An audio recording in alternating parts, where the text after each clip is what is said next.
500 वर्षों के बाद जब 161 फीट ऊंचे शिखर पर केसरिया ध्वज फहरा तो मानो ऐसा लगा कि अयोध्या ने आज चैन से सांस ली हो 500 वर्षों में, और कहा हो इसी क्षण का इंतजार था।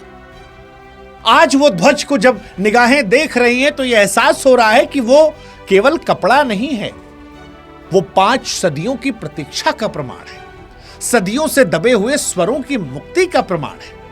वो 5 सदियों की चीख जो आज आजाद होकर हवा में गूंज रही है, जय जय श्री राम कह रही है।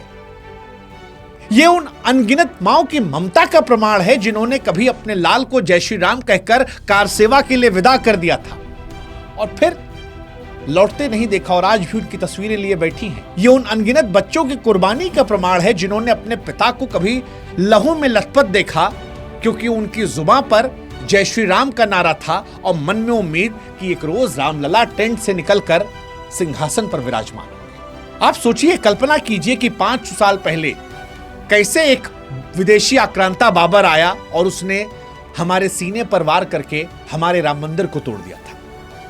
तब लगा होगा शायद लोगों को कि रामलला हमेशा के लिए बेघर हो गए। मंदिर की जगह एक ढांचा खड़ा हो गया, लेकिन उस ढांचे के नीचे भी आस्था जिंदा थी, रामलला की मूर्तियां थी। सालों साल छप्पर के नीचे, टेंट के नीचे वो मूर्ति रही। हम और आप तो गए हैं वहां पर, हमने देखा है कैसे चुपचाप बैरिकेड में लगकर घूम घूम कर जाना पड़ता था, कैसे काई लगी सरयू में नहाकर वापस रामलला को देखकर ये मनाना पड़ता था कि राम तुम कब आओगे, कितना इंतजार करवाओगे। ये वो दौर था जब लोग चुपचाप आते थे, माथा टेकते थे, दिया जलाते थे, और जब शासन प्रशासन रुके तो हाथ जोड़ कहते थे कि भैया भगवान है हमारे, दर्शन करने आए हैं। राम हर संकट में एक ही चीज लेकर खड़े दिखते रहे, धर्म। सिंहासन नहीं, अधिकार नहीं, केवल धर्म। इसलिए वो केवल सामर्थ्य के देव नहीं, संतुलन के भी देव है। इस संतुलन को, इस विश्वास को, इस आस्था को जीवित रखने के लिए 5 सदियों में अनगिनत चेहरे आए। कुछ दिखाई पड़े, कुछ इतिहास में खो गए। कुछ ऐसे हैं जिनका बलिदान किसी को याद नहीं, कई ऐसे हैं जिनका बलिदान आज मंदिर की हर दीवार में भी गूंज रहा है। आज अयोध्या का शिखर जब आसमान को छू रहा है तो ये केवल निर्णयों का परिणाम नहीं है, ये उन कंधों का बलिदान भी है जो इतिहास की धूल में दब गए लेकिन लड़ाई से कभी पीछे नहीं हटे। और आज जब रामलला के इस भव्य मंदिर को हम और आप देख रहे हैं, आज जब टेंट से निकलकर राजा राम को सिंहासन पर बैठे हुए देख रहे हैं, तो आज याद कीजिए उन बलिदानों को। वो बलिदान जो उस दौर में जब राम का नाम लेना अपराध था, जब राम को काल्पनिक कहा जा रहा था, उस दौर में भी खुशी खुशी बलिदान हो गए। उन माओं को नमन कीजिए जिन्होंने जय श्री राम कहकर अपने बेटों को जाने दिया और फिर कभी नहीं देखा। उन बच्चों को नमन कीजिए, उन परिवार वालों को नमन कीजिए, उन श्रद्धालुओं को नमन कीजिए जो उस दौर में भी आस्था को लेकर, संकल्प को लेकर डटे रहे कि एक रोज राम आएंगे। और इन्हीं में से एक नाम था कोठारी बंधुओं का, शरद और रमेश कोठारी।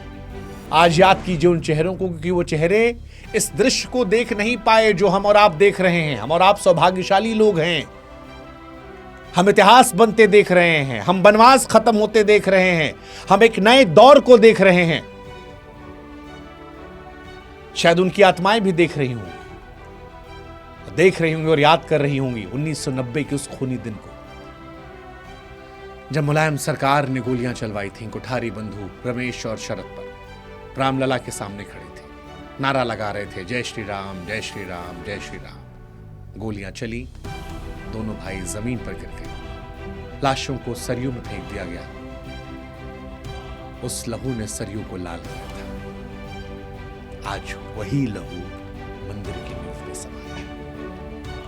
कोठारी बंधु अगर आज जिंदा होते तो शायद सबसे आगे खड़े होकर रो रहे होते।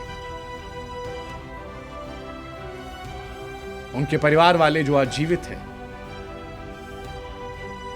वो आज शायद सोच रहे होंगे कि उनके अपनों ने जो सपना देखा था वो पूरा हो गया।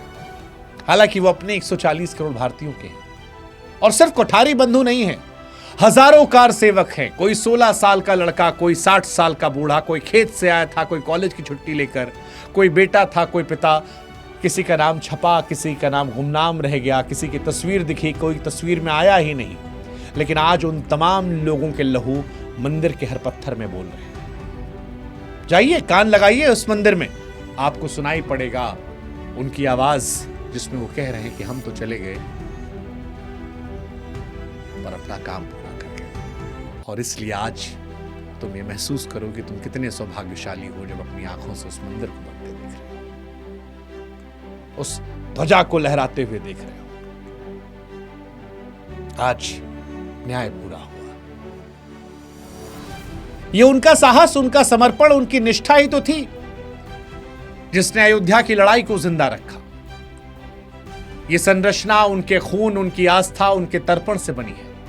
और इसीलिए मैं कह रहा हूं कि यह मंदिर किसी शासन का उपहार नहीं है, किसी सत्ता का निर्णय नहीं है। यह मंदिर संघर्ष का संकलन है। यह मंदिर उन अनदेखे, अनसुने चरित्रों का तप है जिन्होंने सपने में भी रामलला को अधूरा नहीं छोड़ा। इसलिए आज जब केसरिया ध्वज फहराया गया तो कई लोगों की आंखों में सिर्फ खुशी नहीं बल्कि भाव विहलता थी। ये वो पल था जब 5 सदियों का दर्द, संघर्ष, अपमान, सब का पतन हो गया और केवल एक वाक्य हवा में गूंजा, हुई है सोई जो राम रच रखा। जय श्री राम। आज आसमान की सारी कालिक मिट गई, राम लौट आए। इसीलिए मैं कह रहा हूं कि ये सिर्फ मंदिर नहीं है, सभ्यता का पुनर्जन्म है। सनातन सभ्यता तलवारों से नहीं, विश्वास से बंधी है। राम ही ने तो सिखाया था, सत्ता नहीं त्याग बड़ा है। धन्य मानिए अपने आप को, कोटि कोटि नमन कीजिए उस ईश्वर का जिसने आपको ये दृश्य देखने का मौका दिया कि जब भारत का सिर फिर से ऊंचा हो रहा था, जब हिंदुस्तान का स्वाभिमान लौट रहा था, जब सनातन अपने पैरों पर फिर से खड़ा हो रहा था, जब राम लौट रहे थे, तो हम और आप साक्षी थे। आज सिर्फ राम नहीं लौटे हैं, हमारा गौरव, हमारी पहचान, हमारा आत्मविश्वास लौटा है। अयोध्या फिर से गा रही है, भारत फिर से जाग उठा है, सभ्यता फिर से मुस्कुरा रही है। और इसीलिए आज हम कहेंगे जय श्री राम, जय श्री राम, जय जय जय श्री राम। प्रभु श्री राम आप सबका भला करें।